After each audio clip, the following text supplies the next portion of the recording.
Do you have any weapons in the car or anything like that? Like a gun or anything I like don't have no weapon. I don't even have a gun. Okay. I'm 19 years old. I ain't gonna hurt you. If this is gonna cause problems, the truck's over there. This is a 19-year-old man caught impersonating a deputy and conducting illegal traffic stops. On January 1st, 2023, the Choctaw Police Department got a complaint of a strange man driving an unmarked car and claiming to be a sheriff. According to the report, the individual stopped at least 2 vehicles in the Choctaw area while dressed in full police uniform, including a duty belt and a ballistic vest. Deputies from the Oklahoma County Sheriff's Office were called to investigate the situation and identify the culprit after a series of complaints. Soon later, 2 police approached the car as part of their investigation. Cause problems. The truck's over there. I'm just gonna take off the vest, and I'm from Tennessee. So Okay. Why are you wearing the vest? Well, like I said, I drove from all the way from Tennessee, but I'm not gonna have people call me when I don't even live in this damn state. Okay. It's gonna piss me off. You're a deputy sheriff? Well, I mean, I work at the sheriff's office. Okay. So, I mean, what? Were you a corrections officer for the Yes. sheriff's office? Okay. Why do you wear a vest outside of the facility? Is this an agency vehicle, or is this your personal vehicle? This is my Kia. Body camera evidence indicated that the cops who first saw Jones were rightly perplexed and distrustful, as off-duty law enforcement officials wearing uniforms in public is unusual. The guidelines for employee personnel appearance, as stated on the official government website of Oklahoma City, do not specifically prohibit cops from wearing uniforms when not on duty.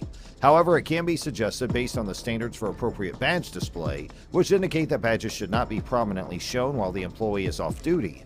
It seems obvious that wearing a uniform as an off-duty police officer would be discouraged as well. Jones was questioned for verification of his claim to be a sheriff, and he falsely stated that his department did not give any documents to validate his position. I understand that. I don't understand what you're talking And you got alcohol in the vehicle. Well, it's not mine.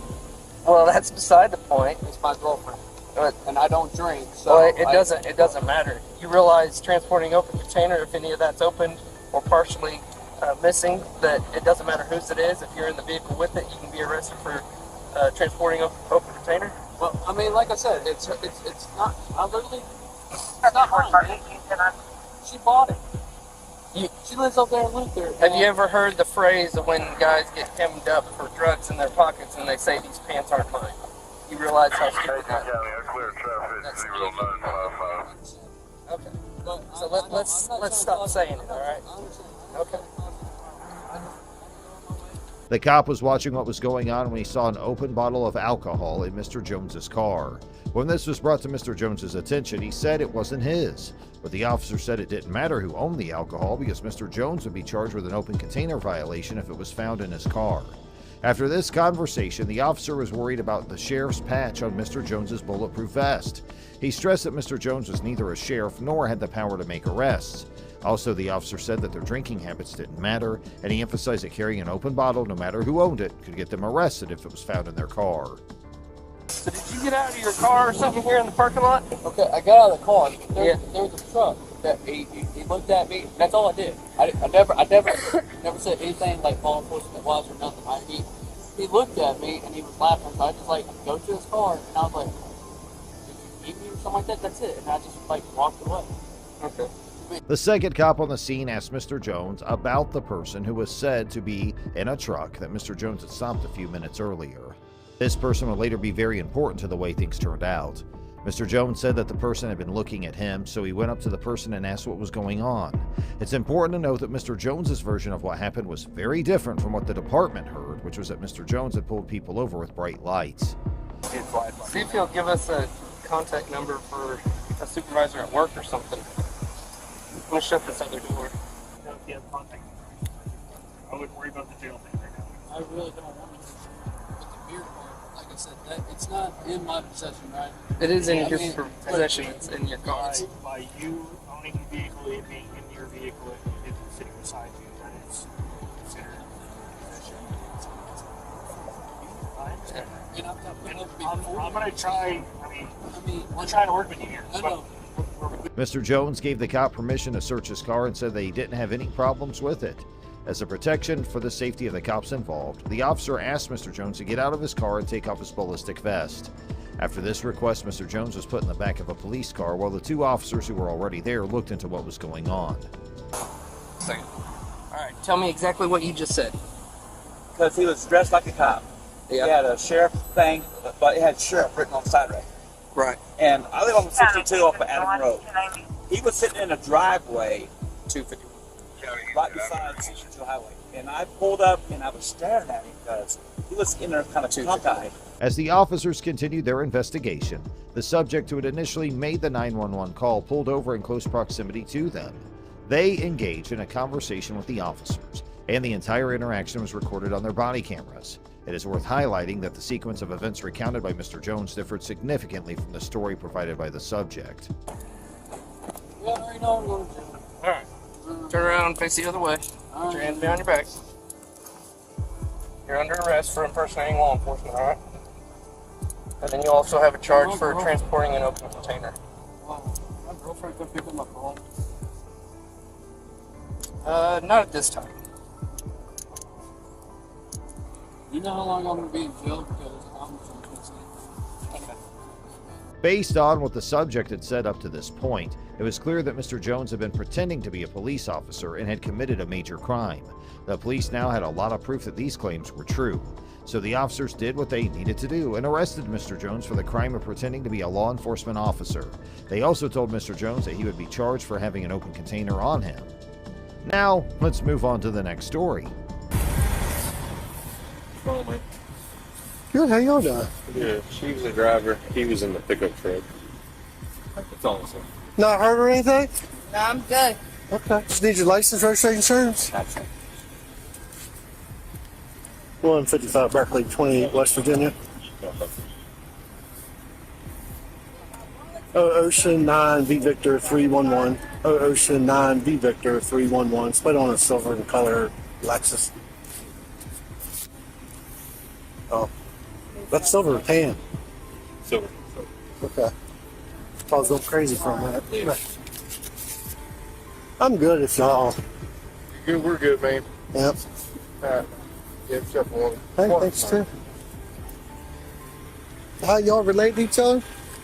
We're just friends. Oh, okay. Yeah. I'm actually driving that truck right there. On January 6, 2023, Deputy William Henderson from the Berkeley County Sheriff's Office was sent to a traffic accident. A woman named Carrie Harmon was driving when she hit a low stone wall and used a concrete block to knock over 3 fence posts, a mailbox, and a bush. As seen on video from Deputy Henderson's body camera, the Berkeley Fire Department was the first to arrive at the scene.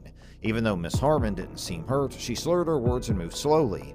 This wasn't a big deal at the time, but it continued throughout the meeting, as we'll see. Greatest emergency speaking of. However, we did not locate her name attached to any of the tags. Gotcha.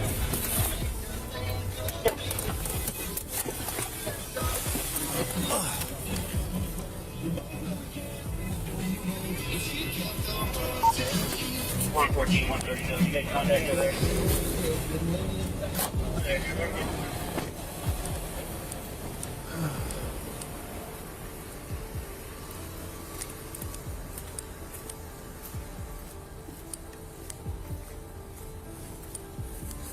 Still, Deputy Henderson asked Miss Harmon if she had a favorite tow truck company. She said that her father, Nathan Harmon, would take care of the problem. Nathan Harmon is a Berkeley County sheriff, which suggests that Miss Harmon may be depending on her father's power and influence to stay out of trouble. We'll talk about this a little more later. Then Deputy Henderson went to his police car to check Miss Harmon's pass through dispatch. After being inside for a few minutes, he came out and gave her a sheet asking for a written statement about the traffic accident. One thing that stands out about this situation is how unconcerned Deputy Henderson seems to be about the traffic accident. He did not directly ask about the details of what happened, nor did he look into the situation fully. Even though Miss Harmon showed signs that she might have been drunk, no one thought anything of it.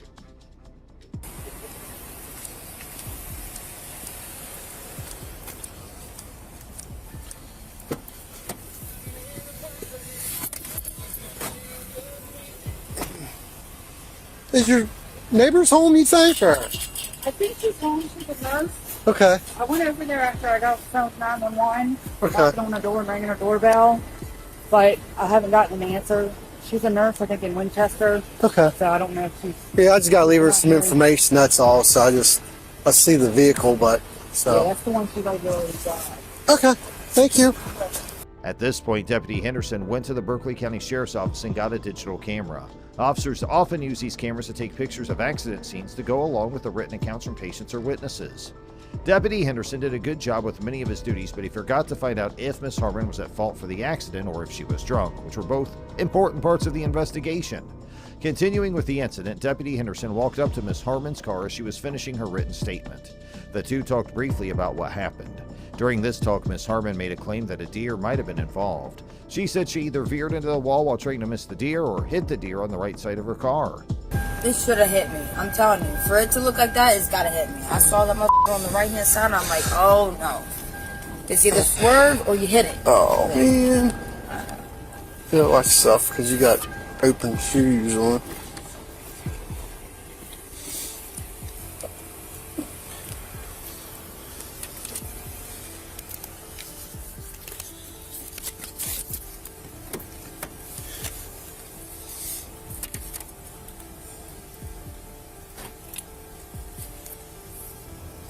Can you sign that down the bottom for me? What's that? I just need you to sign it. Oh, I'm sorry. I can just put a date on there. I got you. When Miss Harmon used her broken windshield to back up her story, Deputy Henderson quickly shined his flashlight on it, but he didn't see any signs that a deer had hit the car. This made people wonder how a deer could have gotten away from the accident without getting hurt or leaving any blood. Deputy Henderson seemed to have the same doubts when he stopped for a moment to look at the window, but he decided not to ask Miss Harmon any more questions about her questionable claim. Instead, he looked around the car and made some notes. At this point, Sheriff Harmon showed up, and things started to get strange and hard to believe. Sheriff Harmon tells Deputy Henderson that there is something he needs to look at inside Miss Harmon's car. Without saying anything, Deputy Henderson gives Sheriff Harmon his lantern and lets him come up to the car and get in. South Carolina law says that what Sheriff Harmon did could be considered messing with evidence, which is a very bad thing to do. To make matters worse, Sheriff Harmon asked Deputy Henderson if his daughter was inebriated, to which Deputy Henderson reacted with laughter, indicating that it did not appear so. Subsequently, Miss Harmon's vehicle was towed away and the scene was cleared. The investigation concluded that Miss Harmon had failed to exercise caution while negotiating a turn, and she received a warning for her careless driving.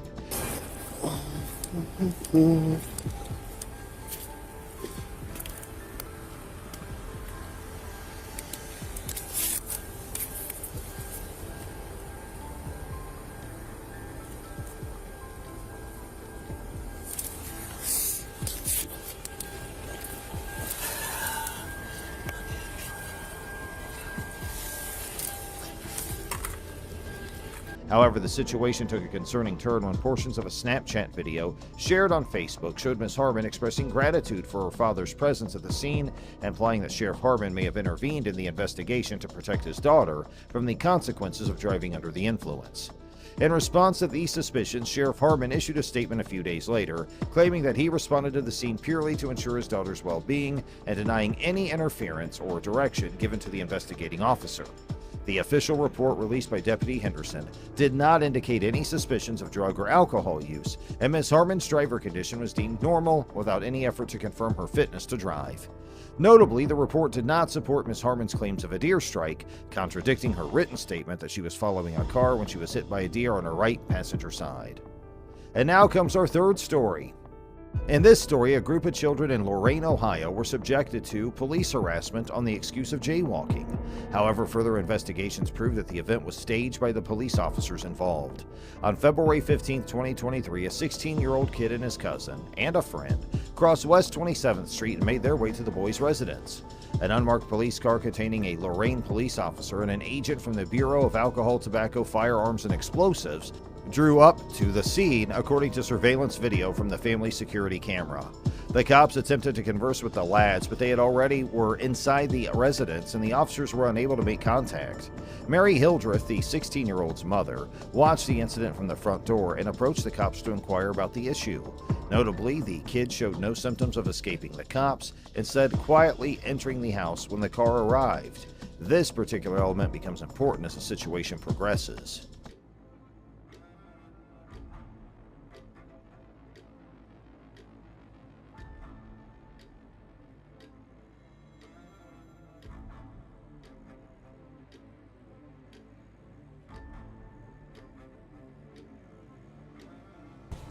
The cameras get a clear picture of the cops coming and of Miss Hildreth's first talk with one of them. The video makes it clear that Miss Hildreth asked the cops what was worrying them, and they told her to bring the boys outside so they could talk. I'm still in the window as he's halfway through the yard coming in here. This car flies up out of nowhere. Don't say nothing. As I'm already down here, they're jumping out, getting ready to run around the house. I come to the door and say, what's going on? We want the boys to run out. I said, my son, what's the problem? He's a minor. We got to talk to him. I said, what is the problem? It's a traffic violation. I said, what do you mean? Can I have your name back? Then he's screaming and yelling. I said, you don't have to scream and yell at me. I'm an adult. That is my son. What did he do wrong? After conversing with the officers on the scene, the supervisor returned to Miss Hildreth, exposing the dishonesty of the officers. Initially, they had claimed to stop the boys for a minor jaywalking violation, but now the supervisor implied that their true motive was suspicion of firearms due to the boys playing with their waistbands. The surveillance footage ended, and the verbal exchange between the supervisor and Miss Hildreth continued. It became evident that the officers realized their mistake and hastily fled the scene in their patrol vehicles without issuing any jaywalking tickets. This incident revealed that the officers simply wanted to harass the boys using the guise of neighborhood safety. Sadly, Miss Hildreth was unjustly charged with obstructing official business, a charge she vowed to fight in court. A succession of events took place in silence, revealing a network of deceit and criminality. Charlene, a member of the prison staff, started it all when she had an affair with an inmate. Charlene lost her job and could face legal consequences because federal law prohibits any sexual interactions between prison employees and inmates. A zero-tolerance policy against sexual assault in prisons was instituted after this occurrence. Called our 911, called her back, and she said then that he had a gun. They were asking them to leave. So I don't know anything since then. Okay. So nobody's here has been injured? No, that's what I told him when I called. He told me that he thinks he killed her. At the same time, a frightening event took place in a residence. Authorities entered the building and found evidence of a fight in various locations. They found Kelly's motionless body in the kitchen, surrounded by evidence suggesting she had been murdered. The police had a quick and easy time zeroing in on William as their main suspect. Which house? This house right here. Has anybody confirmed? We have not confirmed. We just pulled up, just got what she stated. All right, has anybody been in? No, we just pulled up. He's saying you're saying he called you. Yeah. Can we get anybody to the door? Where is he at? We haven't approached. All right, but I want to make sure he's not in here with a gun. Kelly was a paramedic in Columbus, Georgia, who often went out of her way to help those around her. Those that knew her admired her, but Kelly kept a secret from everyone. His formidable threat was due in no small part to his vast experience in SWAT and police tactics. But then, something out of the ordinary happened. The police were notified of William's car accident by phone call. They hurried to the hospital and quickly located their bleeding and battered suspect there. After William was released, the official investigation began in an interrogation room. Violation of office and possible complicity in Kelly's death were among the charges that loomed. William was asked about two women, Becky and Kelly, during the interview. The purpose of this interview is just to talk to you about the case that we're working on, former Sergeant Talley. I knew you had some type of relationship with him, whether it was a personal relationship, whether it was a friendship, or just as a co-worker. But we'll let you answer those questions. So we'll just start with just some brief questions about your knowledge about the former Sergeant Talley. How long have you known him? Oh man, ever since he's been here, several years. Okay. Do you have any idea about how long he's been working here at the police department? I really don't. I mean, off the top of my head, I imagine over 10 years. I don't know, probably 10, 12 years. Okay. I really don't know. How long have you been working here? 28 years. Kelly was his lover, but it later came out that William was married to another lady named Rebecca Talley. William's expression changed from one of bewilderment to one of evident anguish, yet his veracity remained in doubt. William's feelings bubbled to the surface as the investigator continued to pry. His anger seemed genuine to some extent, but there was also the sense that he was just using it as a ploy to shift blame away from himself and vent his discontent with his current situation. The tense interview ended when William finally got a lawyer. William Halley knew that the ins and outs of the police department, but he was still given a life sentence since the evidence against him was so strong. Became a team leader, because at that point we'd always if we had a mission, I'd always get with him, and we would talk about the mission and get a game plan together, do our ops plan, and work that way. It was a shock to all of us. I understand. It's a shock all the way around, man. Yeah, both sides. Both sides, believe me. It's like, how do you come to this place? I mean, and then trying to... We're all human, man. See all that crap on Facebook and trying to blame the police. This ain't got nothing to do with police, ain't got nothing to do with anything. It's two human beings. That's right. Some people snap sometimes, no matter what their career is. Oh, there you go. You'll be flipping burgers, they're gonna snap the same way if you a cop, a judge, or whatever. It got nothing to do with your career. You know? I agree. The only lead that the police had was that he left the crime scene in Kelly's vehicle. They knew he had not only received police training, but SWAT as well, so he would be difficult to find. The complexity and intensity of feelings involved in this case exemplify the determination of law enforcement to bring about justice. The case of Matthew Boynton is a disturbing tale of duplicity, intrigue, and suspected police misconduct. Unlike most police investigations, this one took an unexpected route that left everyone perplexed. Arrested without incident and sent to the hospital. Well, okay. Allie, you know me, right, bud? We're taking it no matter what right now. With the bandage, yeah, remember? All right, brother.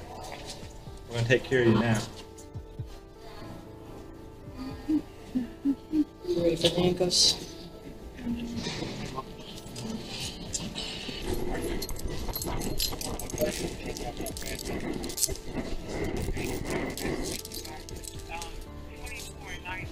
After William was cleared at the hospital, he was put into an interrogation room.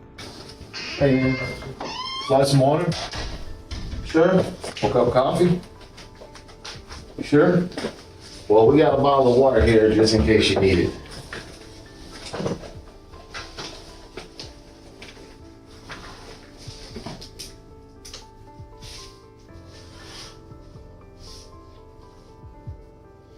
Are you gonna be able to sit up for us? A little bit. Back hurting you? On April 15, 2016, officers discovered Jessica Boynton concealed in a closet with a gunshot wound to her head and a police-issued pistol in her hand. The county sheriff proclaimed her dead at the scene, but a medical evaluation at the hospital showed a completely different scenario. There were no gunshot wounds or bullets, only evidence of a blunt force attack to the back of her skull. Jessica's condition, while critical, did not support the sheriff's determination.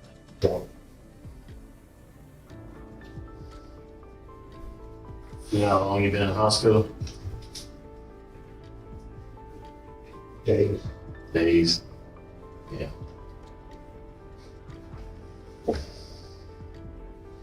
All right, well, I'm here to tell you I'm not your judge, man, okay? I am not your judge.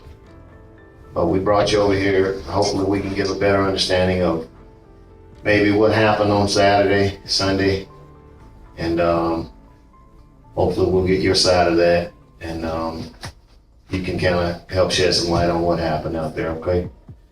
And maybe some of the events that might have led up to this. All right. But before we do that, we're gonna we got all your information written down here on advice for rights form. You got a bachelor's degree, right? All right.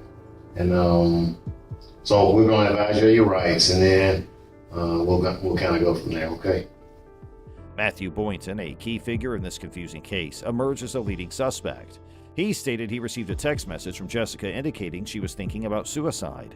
He contacted the police after hearing 2 gunshots from their residence. During the police interview, however, Matthew's discrepancies became apparent. When questioned about a bag containing Jessica's personal stuff, his dishonest actions became clear. Matthew's long and rambling response to a basic question concerning the bag indicated to the police that he was not telling the truth. The detectives had suspected him of hiding something before, but now they were convinced. This bag, which contained Jessica's clothes and was discovered in Matthew's possession, proved that he had lied under oath. Read this bottom portion, and if you're able to, when I finish up, if you would just initial on these lines saying you understand, if you're able to, and then sign it for me. The bottom portion is a waiver of rights. Says, I have read or have had read to me the above rights and I understand what my rights are. I am willing to make a statement and answer questions without having a lawyer present at this time. I understand and know what I am doing. No promises or threats have been made to me, and no pressure or coercion of any kind has been used against me. Can I ask what my charges are? Yeah, right now you're charged with murder. You're charged with violation of oath of office, and you're charged with possession of a firearm during the commission of a crime. The bag theft may seem little, but exposed Matthew's credibility issue. Most of his information may be false if he lied about that. He resigned from the police after confessing to taking the bag and lying under oath. The assault on Jessica and that sad night went unresolved, darkening the case. Matthew was never charged with these major crimes, creating police corruption accusations. The county sheriff, his grandfather, had initially declared Jessica dead at the scene, raising his suspicions. The head trauma erased Jessica's memory, therefore the night's events are unknown. This story is a disturbing reminder of power abuse and unsolved questions. Well, I can tell you who, if we can get started there. And it is Kelly.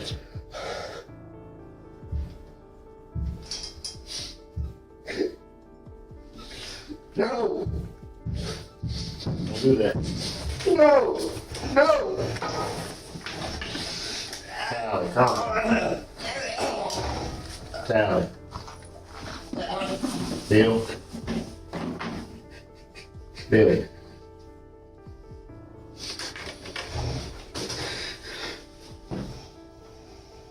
No! No! A small, poorly lit interrogation room was tense. Stephanie Eileen Lazarus, a former top detective, sat across from two others, anxious. This strange and unnerving dialogue took place in a chilly, calculated interrogation room. The detectives, aware of Stephanie's background, had deceived her into working on a confidential investigation. They promised her the interrogation room was the safest location to talk. Stephanie, plainly uneasy, fidgeted and looked around. Here, let me get you the napkin. Bill. Bill, no. Stop, Bill. Relax. Bill, stop. Relax. I'm not here to judge, man. Just stop. Just stop. Here, you want some water? I think you need to have a sip of water. Relax. Stop.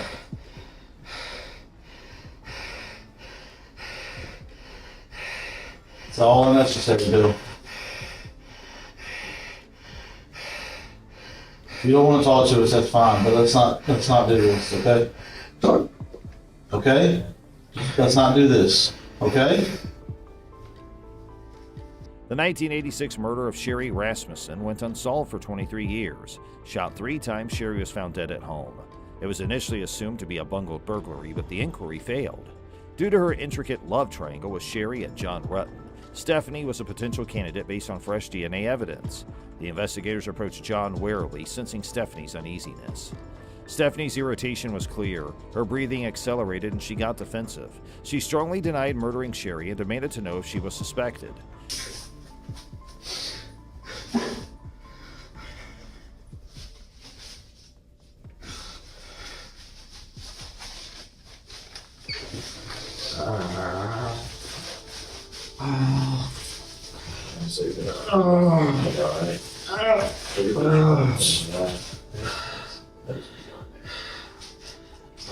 Just want to keep it.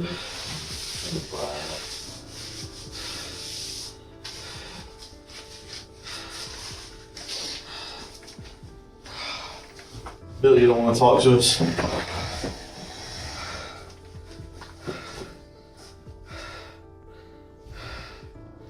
Are you aware that you have an attorney representing you or not? Nobody's talking to me about anything. It's okay. Stephanie hesitated when the competent detectives requested for a DNA sample, sensing the gravity of the issue. She considered legal representation. The investigators arrested her after gathering enough evidence during this tense conversation, despite her brief cooperation.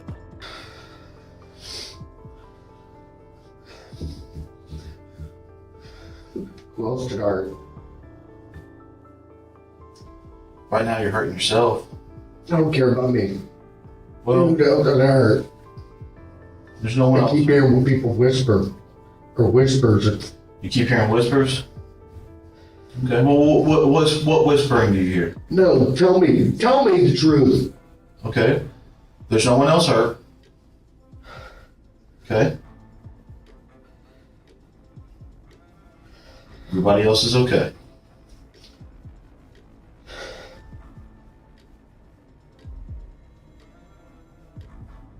Kelly's dead. Yes.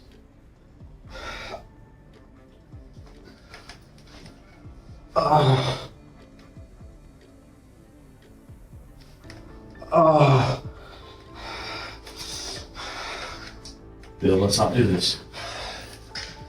Take me back to jail. Take you back to jail. Take me back to jail. Alright. Calm down, we'll take you back. Okay? Hey, look, why don't you sit up and hold your head up so all that the rest of your head, okay? Sit up for me. Okay. Down. There you go. Sit up for me, man. Sit up. You got all that blood rushing down to your head. You know better than that, okay? Relax. Relax. Months later, the courtroom would host this twisted drama's finale. Stephanie Lazarus was tried for murdering Sherry Rasmussen. The verdict was damning. First-degree murder. After 2 decades of hiding her guilt, Stephanie was sentenced to 27 years. The end of a famous investigator who had escaped justice for too long began with this weird and unsettling interrogation room showdown.